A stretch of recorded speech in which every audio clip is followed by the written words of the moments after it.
Good evening, welcome to the program. The Prime Minister heads to China tomorrow morning, where the sensitivities on the Korean Peninsula will be high on the agenda. It's a tense period indeed there, but dealing with the prospect of, well, nuclear war and trying to exert some pressure on the new Chinese leadership over this issue is probably going to be a welcome relief for the Prime Minister as she leaves behind what's been one of the most trying political periods that we've seen this Prime Minister face. Since she announced the election date at the start of this year, we've seen leadership turmoil within Labor, we've seen cabinet resignations, we've seen a botched media policy and speculation now over what the government might do on superannuation.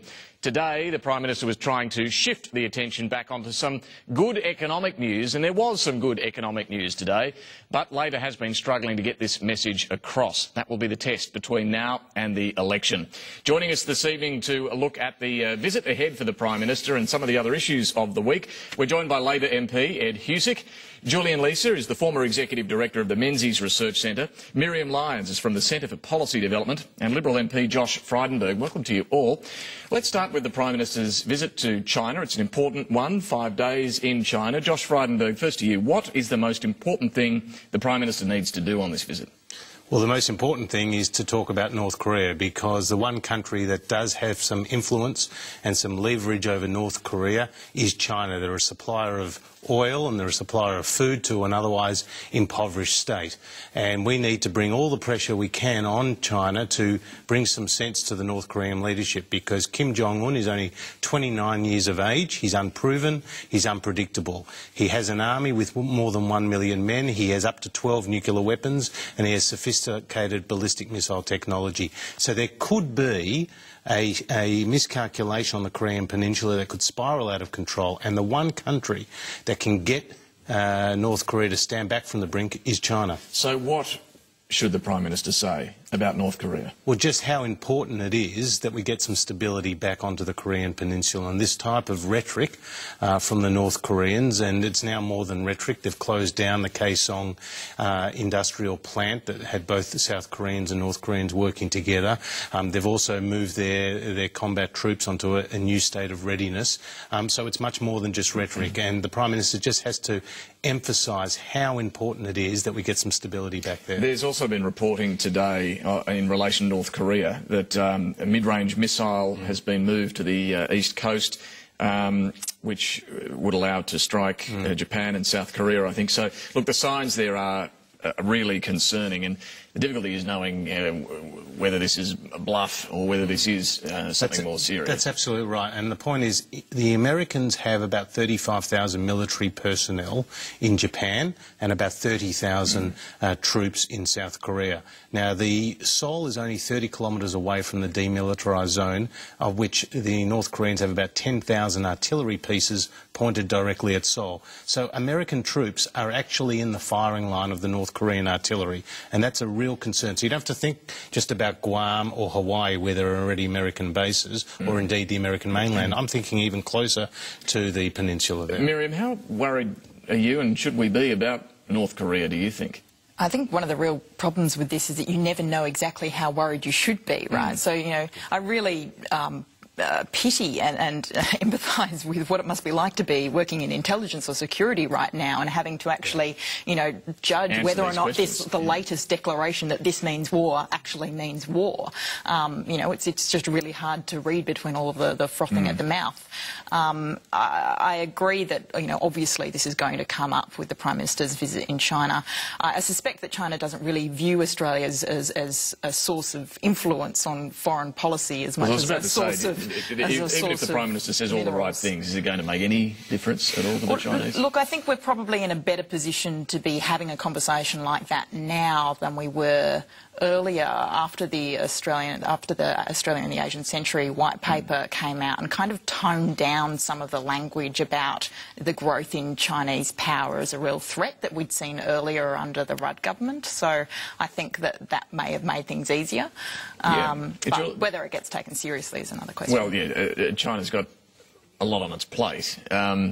can it and should it be doing more, China, in relation to North Korea, Julian? Oh yes, and I think there's an internal debate going on in China about whether and to what extent the alliance with North Korea is useful to it. I mean, the Chinese don't want a nuclear war or any sort of hostile military activity on their border. They want stability. It's in their interests. They've been part of the six-power talks in relation to North Korea and their nuclear program to try and get them back as part of the broader international community. I think, as Miriam and Josh have said, though, we do know so little about what's really going on there. And it's important to remember that when Kim Jong-il was first leader of North Korea, the military put a lot of pressure on him in the same way that they seem to be pressuring Kim Jong-un. And what they're essentially doing, what Kim Jong-il did, was adopt a military-first policy. And it may be that Kim Jong-un is just standing up to the hardliners there, or being pushed on by the hardliners. This is the 60th anniversary of the end of the Korean War. Yes. And I think, you know, he wants to demonstrate that he's not just a kid, but it's a very dangerous situation. He's a young bloke who is heavily armed, and, you know, there's not a lot of stability in that. And then there's a question, how does he step back from the brink here? I mean, you know, politically it's for him, it's not terribly easy. One of the things that the North Koreans have always sought is a bilateral dialogue with the United States, which the US has always refused, and they've always said they deal with them through the six-power arrangements.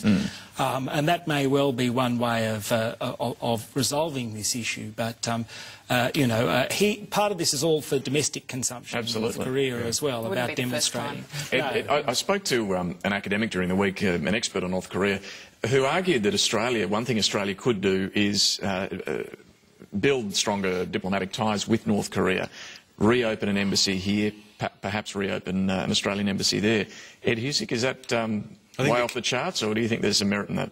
I think that would be dependent too on some of the, if I can put it, the heat of this situation ebbing away, and that there's a regional approach to dealing with North Korea and getting buy-in from, you know, various countries and getting them to agree to a set of things as well.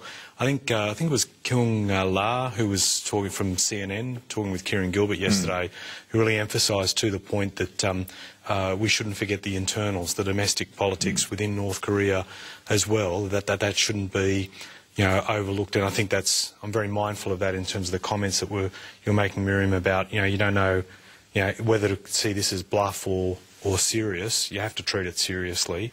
And in particular, when you consider that, you know, their capability of being able to, they've got a bomb that would be half the strength of what was detonated over Nagasaki, but that would equate to 700, I think the estimate was about 700,000 South Koreans. It's a human catastrophe that even though they might not be able to deploy to the distances, you know, within the region, and that need for stability that you were talking about, and China's interest in stability as well, you know, it's very hard to get that stability if you're dealing with a human catastrophe. Well, the difficulty is knowing what is going on internally in North Korea. Josh, what do we know about the pressure that he might be under, or who's calling the shots, who's influencing Kim Jong-un? Well, it's a closed state. And we know that the North Korean leadership has allowed more than 2 million of its own people to die through starvation, and they don't really, you know, treat their people well at all. So it's very hard to get intelligence from what's happening in North Korea. There's not a lot of travel from North Koreans outside of it, and it's very easy to pick up who's not a North Korean, I suppose, who's trying to infiltrate the regime. So the bottom line is the intelligence is very, very... Let me ask you this, Josh Frydenberg. Here we have a regime where millions, in your words just there, are being starved, killed by the regime. They have weapons of mass destruction.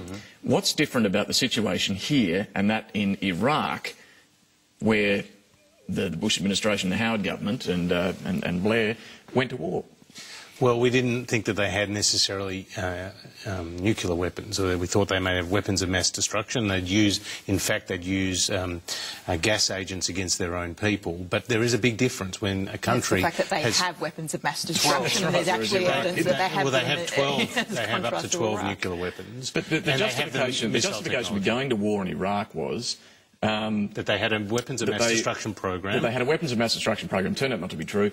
The reasons given after we'd gone to war was that Saddam Hussein was a terrible piece of work in killing his own people. That's not true. It's actually even after the conflict, we still stuck to the message, which at the start of the war, everybody not just, you know, the Liberal Party or the Republicans, but the Labor Party. I mean, Kevin Rudd himself said Saddam Hussein, you know, has weapons of mass destruction, and that is, quote, a matter. No, but my question is, what's different between that? There's so much on the record about the fact that so the North. I'm not saying go to war. So what's the difference? The key difference is that North Korea, we know, have these 12 nuclear weapons, or up to 12 nuclear weapons, and the mechanisms to deliver them, namely the sophisticated ballistic missile technology. So because they have a more serious threat, we shouldn't do anything? Well, it makes it much more difficult. And if you look at Libya, I mean, one of the messages out of the Libyan confrontation with Gaddafi is he didn't have those weapons of mass destruction, and that left him vulnerable.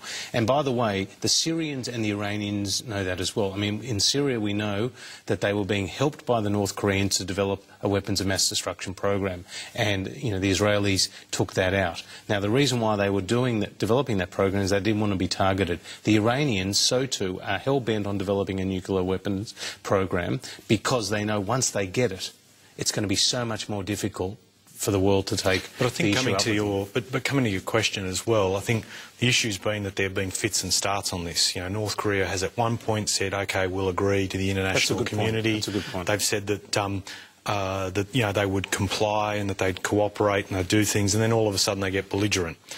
So did Saddam, by the way. Well, but having answered in that way the question, you know, I always had severe reservations about Iraq. And didn't necessarily believe that the case had been necessarily argued in that way. I certainly can say in terms of Afghanistan that we needed to act and to act quickly, but I don't think the case was as clear-cut on Iraq. Well, I don't think anyone in North Korea, the Americans certainly are in the mood for war, and I think it's going to the global economy is in a completely different position now too, I mean, to how it was then. And I think the other thing that's really interesting about this moment in time is that you've got a new leader in North Korea, you've got a new president in South Korea, you've got a new Secretary of Defence and a new Secretary of State in the US. There's a new Chinese leadership. New Chinese leadership. A new Japanese Prime Minister. Exactly, a range of new actors on the stage here. That's a good point. If Kim Jong-un can be contained, there's an opportunity to look afresh at Korea with all of these new actors. This won't be the only issue on the agenda for the Prime Minister's visit to China. There's speculation, and it seems most likely that a deal will be done while she's there to put in place a currency deal. This is something business has been after for a long time, to allow Australian currency to be converted into Chinese currency without having to go through a third party. The US dollar saves business quite a lot on big deals to and from China. How significant would that be? Look, that would be a welcome deal, and the business community would welcome that deal. But, you know, one other important deal that the business community is looking for is a free trade agreement with China. And in 2005, the Howard government kick-started negotiations on an FTA with China. What are we now, 8 years later? We're now 15 rounds of negotiations later, and we don't have a deal. Why is this still stuck? Well, I don't think the government's had the will, to be honest. It hasn't been prepared to put its shoulder to the wheel. New Zealand started the FTA negotiations with China in the same year, 2005, and they concluded one in 2008. How much of this, Ed Husey, has to do with union concerns about cheap manufacturing? No, I don't think that that comes into play, because we've had a history of entering into free trade agreements, and I think no one could necessarily say that our economic relationship between our nations has been impacted because of the claims that are being made about the length of time to do the free trade agreement. Why isn't this going anywhere? Again, I mean, I come to the point that we have been able to have a very good relationship with China that has seen this country in part be able to prosper in a way that others haven't. And importantly, as we've re-geared our relationship, particularly within Asia, we haven't had, whenever we had a situation where America was going through economic turmoil, we were affected dramatically. Now, I think that link broke in the early 2000s, largely in part of the fact that over those series of decades, the strength of our economic relationship with China has been such that it's now our number one trading partner, so things are pretty good with China. But what would we get from a free trade agreement? What's so good about it that we should pursue it so hard? Well, investment. Services. I mean, we want, our legal services, our professional services, our insurance services. And that's the sticking point, isn't it? No, that's convincing the Chinese to allow Australian financial service, legal, all this That's one issue. to work in China? And one of the things they want is greater ability to invest in Australia in terms of foreign investment and, the Foreign Investment Review Board. Would you like to see and that? So forth. Well, I think it's an important trading partner, and I welcome Chinese foreign investment. Have you spoken to Barnaby Joyce about that? I speak to Barnaby Joyce about lots of issues, but, we have to have a proper FIRB process, but at the same time, we have to welcome foreign investment from our major trading partner. So you want to see it made easier for Chinese investment in Australia? I want to see a rigorous FIRB process, but I also want to see Chinese investment continue in Australia. I mean, they are going to be the world's biggest economy by 2030. But Josh, the problem is including farmland and look, exactly, and the point about food production is that we want to open up the north. The Labor Party doesn't. We want to open up the to north the Chinese to agricultural production and to actually export our food to the region, because we have this great advantage of being proximity. I mean, can I just say to Ed's point about the China FTA? It's not just the China FTA that this government's been slow to conclude. They haven't concluded one with Indonesia. They haven't concluded one with India. They haven't concluded one with Japan. And let's not even mention Doha. Yeah. Well, the Trans-Pacific is underway. Work in progress. Well, it's underway, and I know because of my interest in the IT space,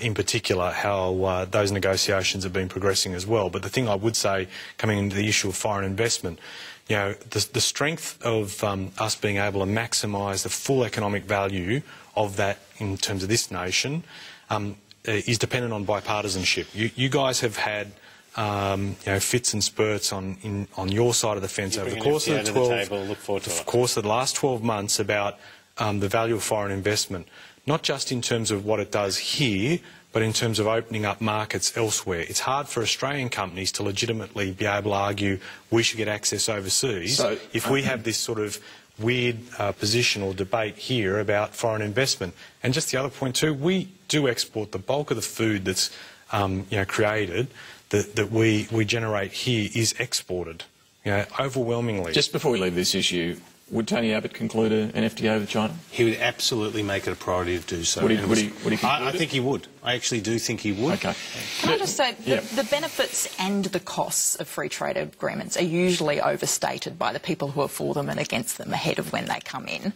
And I think that given that China makes up about a third of our exports now. Surely it makes sense to take a little time to get it right. You can quite often end up with things that come back to bite you if you actually haven't managed to get a decent deal. That's true. But just before we do move on, more generally, Julian, has this Prime Minister been good on foreign policy, do you think? Look, she came to government with not a great interest in foreign policy. You remember, which she admitted. And she admitted it on her first overseas trip. But I think in relation to China, this is her second visit there. I think there's broadly a bipartisan arrangement in relation to a range of foreign policy concerns. She's been good on Afghanistan. Some of the issues in relation to relationships with our near neighbours in relation to boat arrivals haven't necessarily been particularly good. The Malaysia solution, East Timor and Indonesia were not well handled early on. We also want a seat on the UN Security Council, but I think Kevin Rudd and Bob Carr would probably claim most of the credit. I'd give her an F. David, I'd give her an F. Oh, wow, really? Yeah. Because you know what? I would not have picked that. That's amazing. Well, Ed, because with Indonesia, most important near neighbour, we've stuffed up the relationship over live animal export. And to Julian's point, over the boat arrivals. We had this East Timor solution and this Malaysian solution, both which evaporated, costing us... But you can accept some responsibility. You can accept some responsibility for that, but Indonesia, as much as us, want to actually stop the throughput coming through their countries. But at the end of the day, when we cut their food security without any notice, that's a really big issue. That is just amazing. Australia's persona non grata with the Fiji. It took the Prime Minister more than a year to get to PNG, near neighbour with 7 million people. With India, we failed to sell them uranium until the last minute, so forth. What has this Prime Minister done that's been a success on foreign policy? I think in terms of strengthening the relationship with India, I take an absolutely contrary view to that, and the fact that the PM took a determined... Well, hang on a second, but the PM was the one who took the determined view in terms of uranium sales to India and got it through. In terms of Malaysia, the reason the Malaysia agreement is not up is because you guys played domestic politics on that and trashed Malaysia's reputation on the way through. In terms of the claims about human rights and what would happen there, like I just thought was a disgraceful period, which forced Julie Bishop to try and repair the relationship there. And the other thing is there is too much pressure being put on one aspect, domestic aspect, in terms of the way it's then overlaid in our relationship with Indonesia, and that is about, asylum seekers. We have an ability with Indonesia by teaming up and being able to have influence on the world stage on issues that are important to the region. There's agriculture as well. And absolutely. And so I just think for a country too, Indonesia, like I was in Jakarta a few years ago for the Indonesia-Australia dialogue, and I asked this about the question of, in terms of asylum seekers and how to gear the relationship. And the Indonesians have this view. They deal with 5,000 asylum seekers crossing a porous border a month. And so they look at us and they're going, well, we're actually dealing with our problems too. We're getting 800 a week, Ed. So, well, hang on a second. You've forgotten that. No, well, I haven't forgotten it at all. But you want to be able to define the relationship with Indonesia through one issue only and not recognise the complexity of the relationship, right, the value of working closer with them. We'll probably be talking a bit about immigration a little later on. We're going to take a break, though. Stay with us.